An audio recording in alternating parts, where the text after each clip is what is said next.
साझा ये मंच प्रदान किया है। साथियों, यहाँ उच्च गुणवत्ता वाले पशु प्रदर्शनी, कैटल शो, आधुनिक तकनीकों की झलक और पशु स्वास्थ्य शिविर, यहाँ प्रशिक्षण सत्र और नवाचार आधारित कार्यक्रम आयोजित किए गए हैं। साथियों, मैं इन सभी ने यह सिद्ध किया है कि हरियाणा का पशुपालक क्षेत्र परंपरा और प्रगति का ये सुंदर समागम है। साथियों, ये पशु केवल आय का साधन नहीं है। साथियों, ये हमारे परिवार के सदस्य हैं। साथियों, किसान का सुख दुख, उसकी सुबह और उसकी उम्मीद सब पशु से ये जुड़ी होती है। साथियों, जब किसान मजबूत होता है तो मेरा गांव मजबूत होता है, और जब मेरा गांव मजबूत होता है तो ये देश ये गति से आगे बढ़ता है। साथियों, आज की यह प्रदर्शनी केवल पशुओं की नहीं, ये मेरे पशुपालकों की मेहनत, धैर्य और समर्पण की ये प्रदर्शनी है। मैं आज हर पशुपालक से ये भी कहना चाहता हूं कि आप सिर्फ दूध या पशु नहीं पालते, आप आने वाली पीढ़ियों का भी पोषण करने का काम आप करते हैं। मैं इसके लिए इस 3 दिवसीय जो पशुधन प्रदर्शनी के सफल आयोजन के लिए पशुपालन विभाग और जिला प्रशासन, आयोजकों, वैज्ञानिकों, स्वयंसेवकों को, विशेष रूप से हमारे मेहनती पशुपालक भाई बहनों को मैं हार्दिक बधाई और शुभकामनाएं देता हूं। साथियों, ये प्रदर्शनी हमारे लिए महत्वपूर्ण है, क्योंकि पशुपालक केवल आय का साधन नहीं बल्कि हमारी ग्रामीण अर्थव्यवस्था की ये एक रीढ़ है। हरियाणा की पहचान इसके समर्पित पशुपालकों, उन्नत नस्लों और वैज्ञानिकों की ये सोच से बनी है। साथियों, दूध या दूध से बनने वाले उत्पाद या जैव ऊर्जा, जैविक खाद और ग्रामीण रोजगार, ये इन सब का आधार ये पशुपालन है। यह प्रदर्शनी हमें ये भी याद दिलाती है कि यह स्वस्थ पशु, समृद्ध किसान और सशक्त गांव, यही विकसित भारत और विकसित हरियाणा की ये पहचान है। साथियों, इस आयोजन का सबसे बड़ा उद्देश्य पशुपालकों को उनके पशुओं से जुड़ी नवीनतम जानकारी देना, गुणवत्ता का सम्मान करना और नवाचार को बढ़ाना। यहाँ कैटल शो के माध्यम से श्रेष्ठ नस्लों की पहचान मिली है। पशुपालकों का मनोबल बढ़ा है। नई पीढ़ी को पशुपालन को सम्मानजनक एवं लाभकारी व्यवसाय के रूप में देखने की ये नई प्रेरणा मिली है। साथियों, आधुनिक पशु आहार, टीकाकरण और रोग नियंत्रण, प्रजनन तकनीकी और डिजिटल सेवाओं की जानकारी से आप पशुपालक और अधिक विकसित बनेंगे, ये हमारी सरकार का उद्देश्य है।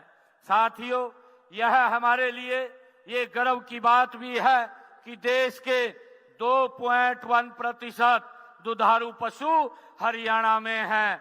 साथियों, देश के दूध उत्पादन में हमारा हरियाणा का योगदान ये 5.19% से ये अधिक है।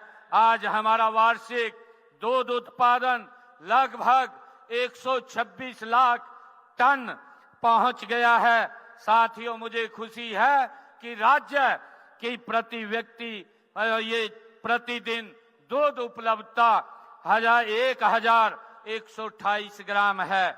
इसका श्रेय आप सब पशुपालक हमारे भाई बहन को जाता है। साथियों, आज हम देश के यशस्वी प्रधानमंत्री आदरणीय नरेंद्र मोदी जी के कुशल नेतृत्व में आत्मनिर्भर भारत के संकल्प के साथ हम हरियाणा को गति से आगे बढ़ा रहे हैं। ऐसे समय में पशुपालन क्षेत्र की भूमिका भी और अधिक ये महत्वपूर्ण हो जाती है, जब दूध उत्पादन, मूल्य संवर्धन और निर्यात संभावनाएं और स्टार्टअप संस्कृति, इन सभी में अपार अवसर हैं।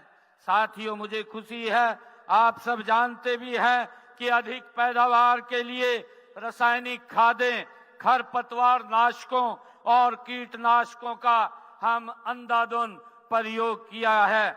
इससे जमीन, हमारी जल और वायु प्रदूषित हुए हैं। पशु पक्षियों और अन्य जीवों के स्वास्थ्य पर भी इसका बहुत बुरा असर पड़ा है। हम सब जानते हैं कि इन सभी समस्याओं का हल हमारी प्राकृतिक खेती है।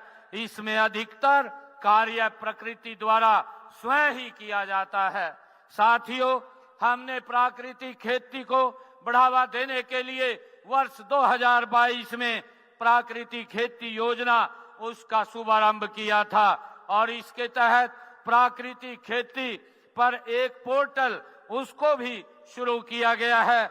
इस पोर्टल पर हमारे किसान अपना पंजीकरण करवाते हैं। साथियों, हमने वर्ष 2025-26 के दौरान 1 लाख एकड़ क्षेत्र में प्राकृतिक खेती करने का लक्ष्य निर्धारित हमारी सरकार ने किया है।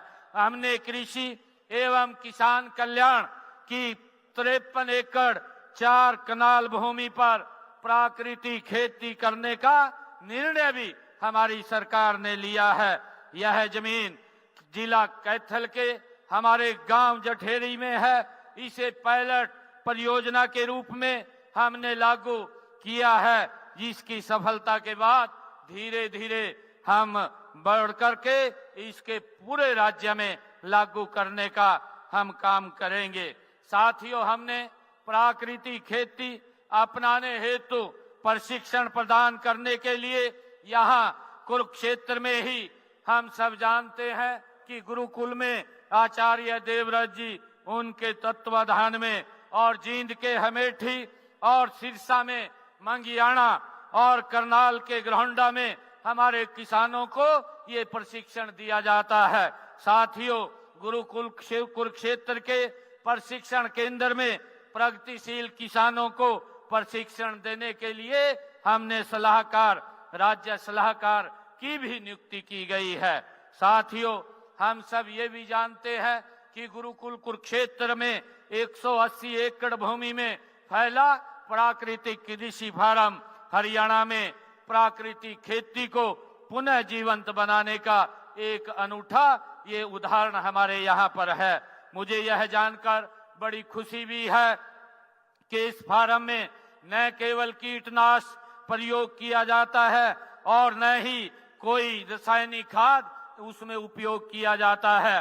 केवल गाय के गोबर से और गौमूत्र से जीवामृत और घनामृत और बीजामृत का प्रयोग उसमें किया जाता है। साथियों, खेती की यह पद्धति अल्प बजट पर आधारित है। मेरे किसान का खर्चा भी ज्यादा नहीं होता है। एक देसी गाय 30 एकड़ में प्राकृतिक खेती आसानी से की जा सकती है।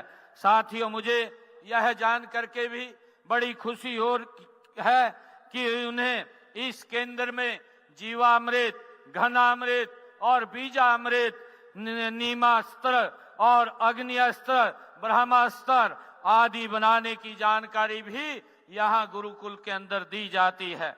ये प्राकृतिक खाद और कीटनाशक प्राकृतिक खेती के ये आधार स्तंभ हैं। भाइयों बहनों, हमारा स्पष्ट ये दृष्टिकोण है कि पशुपालन को आधुनिक, लाभकारी और टिकाऊ बनाया जाए। इसके लिए हम पशु स्वास्थ्य सेवाओं को गांव-गांव तक पहुंचा रहे हैं। साथियों, उन्नत नस्ल संवर्धन को हम प्रोत्साहन दे रहे हैं। दुग्ध संग्रहण और विपणन की मजबूत व्यवस्था हम बना रहे हैं। साथ ही प्रशिक्षण और ऋण सुविधाओं का विस्तार भी हम कर रहे हैं। साथियों, आप पशुपालकों की आय बढ़े, जोखिम घटे, आपको बाजार तक सीधी पहुंच मिले, यही हमारी सरकार की प्राथमिकता है। साथियों, इसी को ध्यान में रखते हुए हम प्रदेश में हमारे पशुपालक जो भाई बहन हैं के लिए अनेक कल्याणकारी योजनाएं हम चला रहे हैं। साथियों, हरियाणा में अपनी मुर्रा नस्ल की भैंसों के लिए ये विख्यात है। इनके संरक्षण एवं विकास की दिशा में हम उच्च गुणवत्ता एवं अधिक दूध देने वाली मुर्रा भैंसों के मालिकों को 40,000 रुपए तक नगद प्रोत्साहन ये देते हैं।